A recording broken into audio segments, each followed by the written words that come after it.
Hello students, welcome to you in AIIMS maths classes. आज का topic है algebraic expressions. Algebraic expressions हमारे maths के अंदर कुछ वेरिएबल और कुछ कांस्टेंट नंबर्स को लेकर के mathematically operations, addition, subtraction, multiply, division के माध्यम से रिप्रेजेंट किए जाते हैं। जो वेरिएबल नंबर होते हैं, वेरिएबल मीन्स जिनकी वैल्यू चेंजेबल है, उन्हें हम नॉर्मली एक्स, वाई, जेड के द्वारा रिप्रेजेंट करते हैं। और जो कांस्टेंट नंबर है, फिक्स नंबर है, उन्हें हम integers, whole numbers and natural numbers के माध्यम से रिप्रेजेंट करते हैं। तो एल्जेब्रिक एक्सप्रेशंस के अंदर हमारे बेसिकली टू पार्ट्स हुए, constants and variable.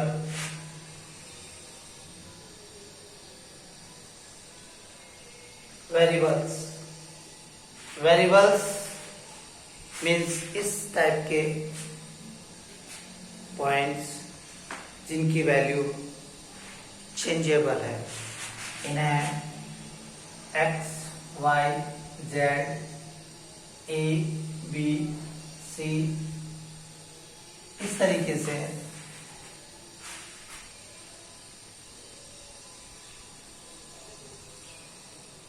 In English के अल्फाबेट्स के माध्यम से, इंग्लिश के इन पॉइंट्स के माध्यम से हम रिप्रेजेंट करते हैं। और जो कांस्टेंट नंबर्स है,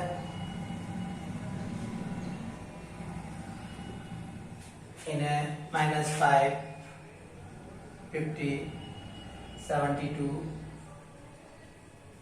3/4 इस तरीके से रिप्रेजेंट करते हैं। अब इन्हें एक टर्म के रूप में रिप्रेजेंट करने के लिए हमें कुछ कंडीशंस और स्टेटमेंट्स का सहारा लेना होता है। जैसे कि कहा जाता है कि एक कोई भी स्टेटमेंट है जिसमें Mohan purchased some pencils, each pencil cost 5 rupees and Mohan spent on purchasing pencil 50 rupees.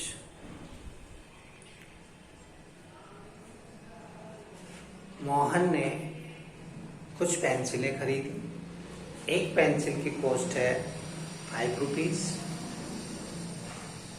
तो यहाँ मोहन ने कुछ पेंसिलें खरीदी, मालूम नहीं है। वो पेंसिल्स कंडीशंस पे डिपेंड करेगी, नंबर ऑफ पेंसिल्स कंडीशंस पे डिपेंड करेंगे। तो कंडीशंस पे डिपेंड करेंगे तो यहाँ पर नंबर ऑफ पेंसिल्स को हम एक्स के द्वारा रिप्रेजेंट करेंगे। Here x and number of pencils is variable। वो 5 पेंसिल्स भी हो सकती है, 10 पेंसिल्स भी हो सकती है, 15 पेंसिल्स भी हो सकती है।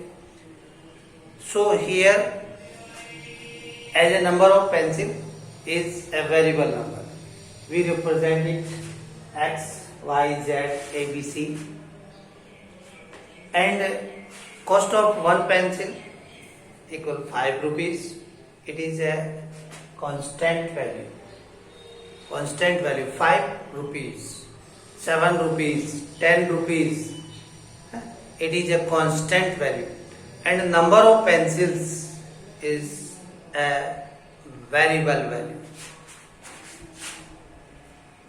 5 rupees per pencil Here 5 is constant value and x is variable value. So इसे टर्म के रूप में लिखा जाए तो how much money paid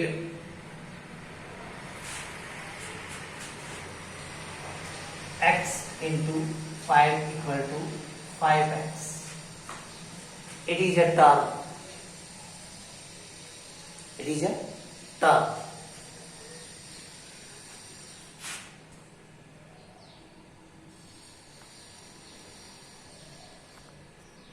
It is a term. We call it a term. इसी वे में एक एग्जांपल छोटा सा और लेते हैं. Mohan has some rupees. Ram gave him 10 rupees more. तो मोहन have some rupees. तो यहाँ पर we not identify how much money have Mohan. So we represent Mohan's money as if Mohan has Y rupees. We don't know how much money Mohan have. So here Y is a variable number because Mohan have 5 rupees, also 10 rupees, 100 rupees, 1000 rupees, so on. Ram gave to Mohan 10 rupees more. So Ram gave to Mohan 10 rupees more. Here 10 is a constant value, a fixed value. We know that Ram gave 10 rupees. 10 is a constant value, and here y is a variable value. If Mohan have 15, then total amount 25. If Mohan have 5, total amount 15. Here y value is variable, but 10 is a constant value. तो इस तरीके से total money y plus 10. ऐसा भी हो सकता है Mohan have some money, he gave his sister 50 rupees. तो we don't know how much money Mohan have. So the value of Mohan's money is variable. Mohan have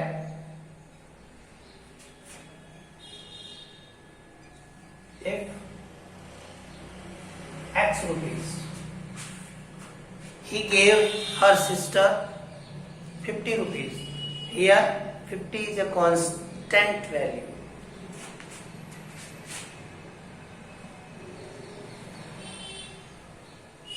Now what amount of money is left to Mohan? Mohan के पास कितना पैसा रह गया? तो total money if x minus 50. तो इस तरीके से ये एक variable number and constant number होता है जिसके बारे में हमें परफेक्ट जानकारी नहीं होती है कि ये अमाउंट या ये जिस पॉइंट्स के विषय में चर्चा की जा रही है हाउ मच, तो वो कुछ भी हो सकता है, variable.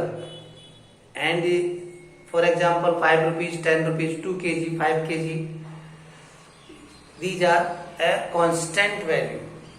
5 rupees means 5 rupees, constant value. 2 kg means 2 kg, constant value. So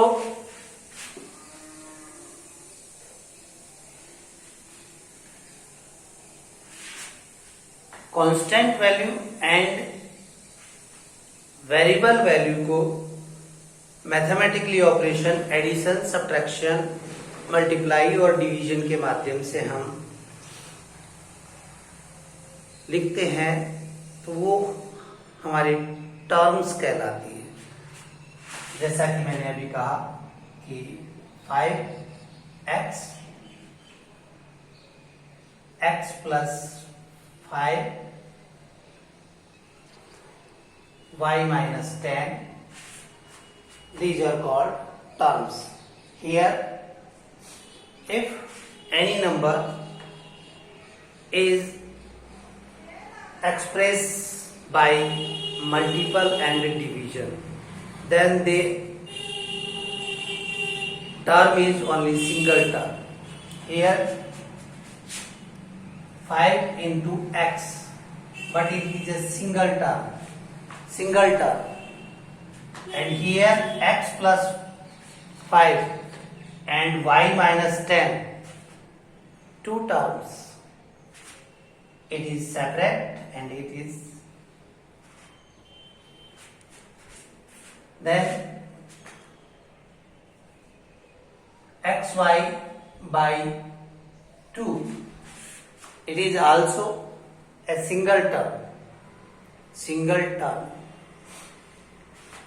अर्थात कहने का तात्पर्य ये हुआ, एडिशन और सब्ट्रैक्शन के साइन से जिन एक्सप्रेशंस को रिप्रेजेंट किया जाता है उन्हें हम सेपरेट काउंट करते हैं, एंड मल्टीप्लाई और डिवीजन के साइन से जिन्हें एक्सप्रेस किया जाता है वो सिंगल टर्म के रूप में ही माने जाते हैं। जैसे 5x, 5 into x, ये एक सिंगल टर्म है। xy ये मल्टीपल भी है, x into y है और डिवाइड बाई है 2, but it is a single term.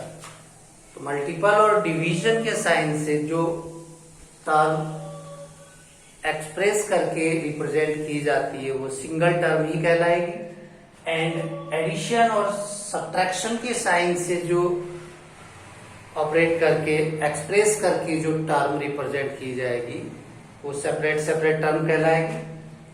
तो इन टर्म्स के लिए भी देखिए क्या है कि अगर इसमें 2 टर्म है, सिंगल टर्म है, तो सिंगल टर्म वाली हमें जो टर्म है उसे हम मोनोमेल नाम से जानेंगे। मोनोमेल, इट्स कॉल्ड मोनोमेल।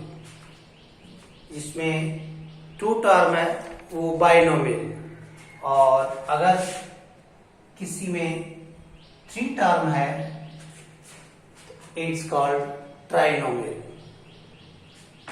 और अगर किसी एक्सप्रेशंस में मोर देन 3 टर्म्स है तो वो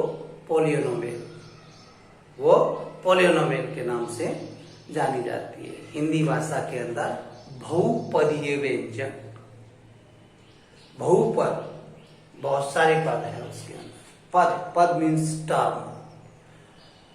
तो हियर अब आगे चलते हैं थोड़ा सा।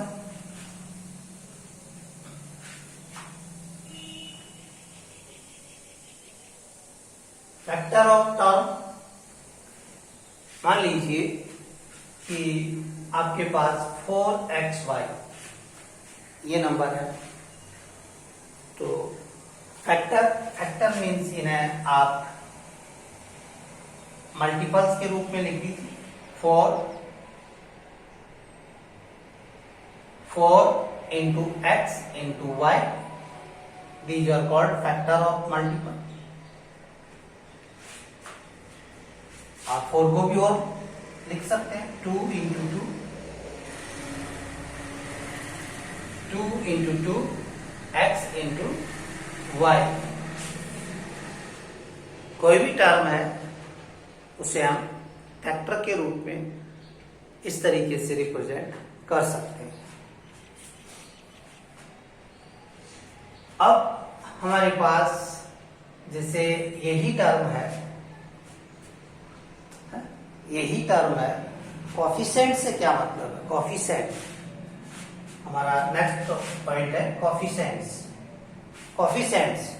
कोफिशिएंट से तात्पर्य ये है, जैसे 4x है तो 4x है तो 4xy है तो 4xy के अंदर here 4 is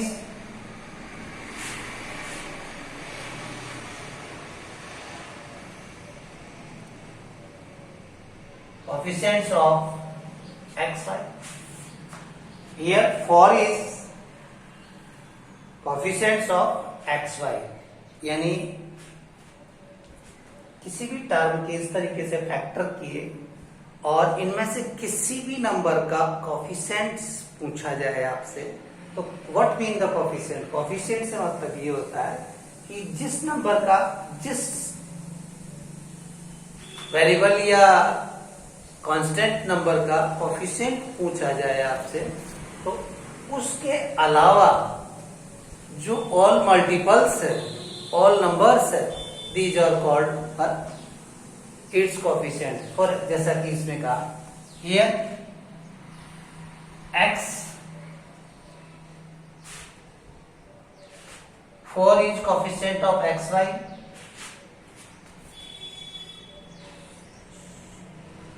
x is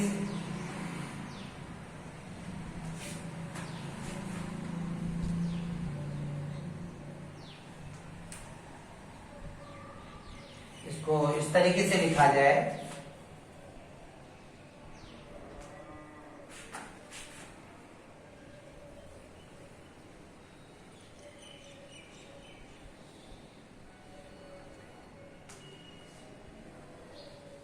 coefficients of 4 is xy and coefficient of x is 4y, coefficient of y is 4x। यानी इस टर्म 4xy के अंदर 4 के कोफिशिएंट है, 4 के कोफिशिएंट है x and y, xy। x के कोफिशिएंट है remaining numbers, remaining term, remaining variable and constant. y के कोफिशिएंट है 4x, x का कोफिशिएंट है 4y, 4 का कोफिशिएंट है xy। क्या तात्पर्य हुआ कि कोई भी टर्म है हमारी, उसमें आपसे कोफिशिएंट पूछा जाए किसी भी वेरिएबल और कांस्टेंट नंबर का, तो उस टर्म के remaining factors are called coefficient of the given variable और नॉन वेरिएबल। ठीक है, और एक एग्जांपल ले लेते हैं। -4/5 x² y z³ ये एक टर्म है हमारे पास। इस टर्म के अंदर हम यदि x² के कोफिशिएंट चाहिए हमें, तो x² के अलावा हमारे पास यहां पर -4/5 y z³, it is coefficient of x²। -4/5 y z³ is coefficient of x²। -4/5 के कोफिशिएंट्स क्या है? x² y z³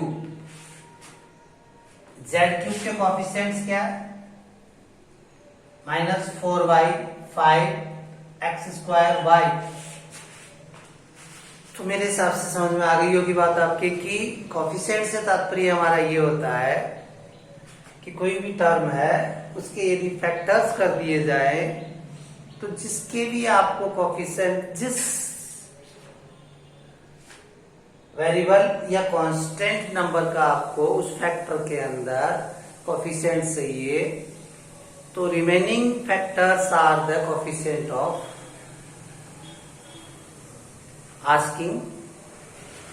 जैसा कि इसमें हमने x² के कोफिशिएंट दिए, तो x² के अलावा रिमेनिंग ये जो है आपके ये x² के कोफिशिएंट्स होते हैं।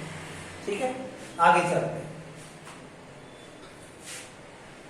Like and unlike term.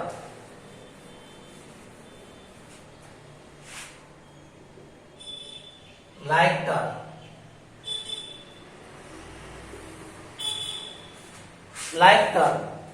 Like term के अंदर ऐसा है कि लाइक टर्म के अंदर जो कोफिशिएंट्स है वो न्यूमेरिकली कोफिशिएंट्स जो होते हैं वो कुछ भी हो सकते हैं, बट एल्जेब्रिक जो वेरिएबल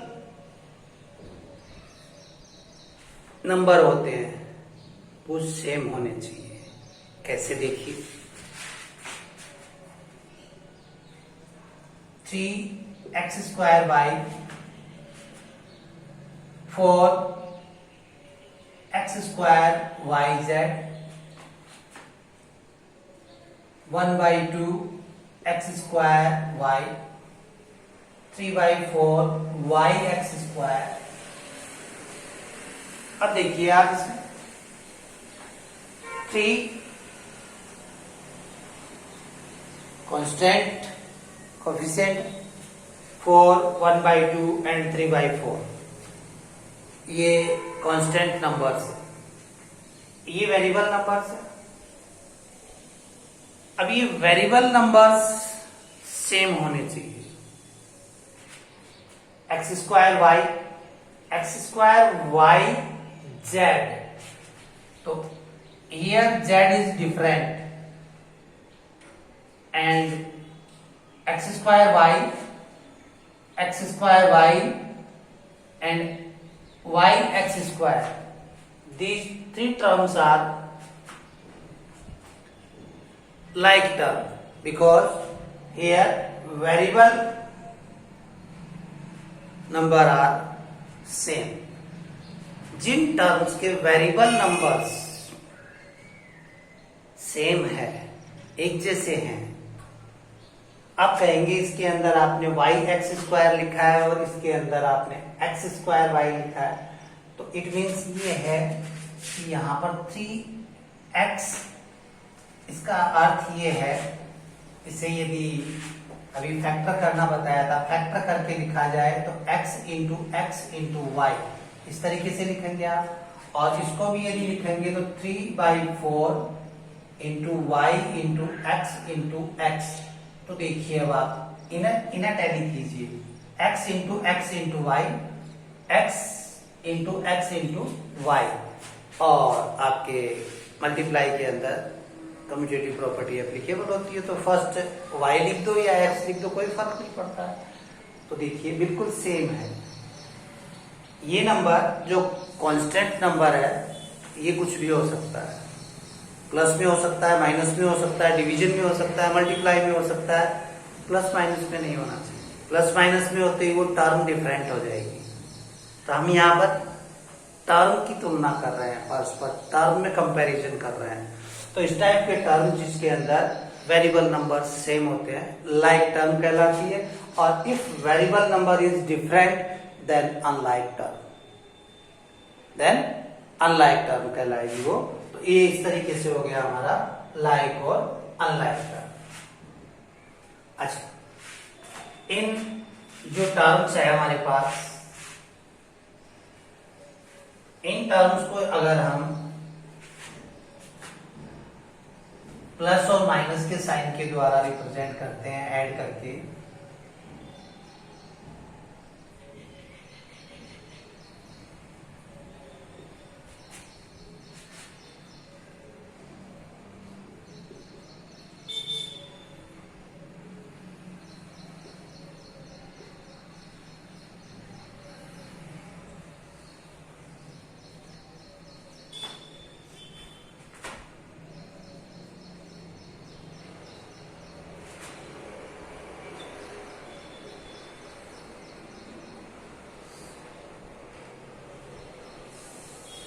देखिए ये all numbers are multiple 3 into X square into Y factor करके अभी अभी बताया था एक नंबर का हमने। तो ये मल्टीपल में है, बट ये मल्टीपल में होने पर और डिवीजन में होने पर वो सिंगल टर्म कहलाएगी। तो यहाँ पर ये सिंगल टर्म है, और इस सिंगल टर्म को ही बोला जाता है मोनोमियल।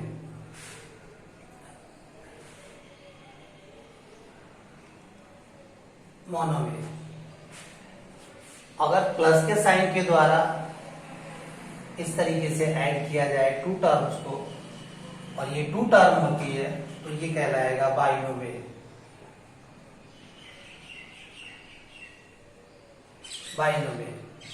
और इस तरीके से यदि ये 3 टर्म के द्वारा है, प्लस किया गया हो चाहे माइनस किया गया हो, ये टर्म एक अलग है, ये टर्म एक अलग है, ये टर्म एक अलग है, तो ये ट्राइनोमियल।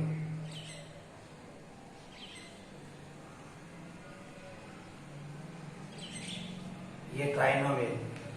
और अगर मोर देन 3 टर्म्स है हमारे पास, तो ये पॉलिनोमियल, पॉलिनोमियल। तो इस तरीके से हम इन टर्म्स के नंबर के बेस पर, सिंगल टर्म है मोनोमियल, डबल टर्म है बाइनोमियल, 3 टर्म है trinomial, and more than 3 terms है तो पॉलिनोमियल नाम से उन्हें रिप्रेजेंट करते हैं, जानते हैं। तो ये इस तरीके से हमारी मैथ्स की एल्जेब्रिक एक्सप्रेशंस की बिगनिंग की कुछ नॉर्मल जानकारियां हुई कि हम हमारी जानकारी को मैथमेटिकल एल्जेब्रिक एक्सप्रेशंस के रूप में यदि रिप्रेजेंट करेंगे, तो जो हमें एक्चुअली परफेक्टली मालूम है वो कांस्टेंट वैल्यू के रूप में जानी जाएगी, और जिससे केवल एक अनुमान लगाया जा सकता है वो वेरिएबल वैल्यू के रूप में मान करके हम इस कांस्टेंट एंड वेरिएबल वैल्यू को mathematically operations multiply, addition, subtraction and division के माध्यम से एक कंडीशंस के आधार के ऊपर इसको रिप्रेजेंट करते हैं, एक्सप्रेस करते हैं। तो वो हमारा एक टर्म का रूप होता है, और जो टर्म होती है वो लाइक टर्म और अनलाइक टर्म के रूप में बताया गया है। तो लाइक टर्म वो टर्म होती है जिसके अंदर जो वेरिएबल नंबर्स है वो बिल्कुल सेम है, और नॉन वेरिएबल नंबर्स आपके डिफरेंट हो सकते हैं, कांस्टेंट नंबर्स आपके डिफरेंट हो सकते हैं। कोफिशिएंट्स किसी भी टर्म के अंदर यदि किसी वेरिएबल या नॉन वेरिएबल नंबर का कांस्टेंट पूछा जाए, तो उसके अलावा जो बाकी के अदर फैक्टर्स होते हैं उसके, जिसका कोफिशिएंट पूछा जाए, उसके अलावा जो रिमेनिंग फैक्टर्स है वो all factors are called coefficient of the number. Like और अनलाइक टर्म हो गई। और इस तरीके से जैसे क्या है कि ये जो टर्म है इन्हें हम मैथमेटिकली प्लस और माइनस के द्वारा जब रिप्रेजेंट करते हैं तो वो अलग अलग टर्म के रूप में जानी जाती है। अगर सिंगल है तो मोनोमियल, डबल है तो बाइनोमियल, 3 टर्म है तो ट्राइनोमियल। 1 2 3 ये पार्टीशन ही होता है आपका कब, जब प्लस और माइनस का ऑपरेशन अप्लाई होता है। यदि मल्टीप्लाई और डिवीजन का ऑपरेशन होता है तो वो सिंगल टर्म के रूप में ही मानी जाती है। तो इस तरीके से ये बेसिक जानकारी हुई। अगली वीडियोज के अंदर हम इन्हीं के ऑपरेशंस, एडिशंस, सब्ट्रैक्शंस, मल्टीप्लाई और डिवीजन की जानकारी हासिल करेंगे। देखते रहिए। Okay and good bye.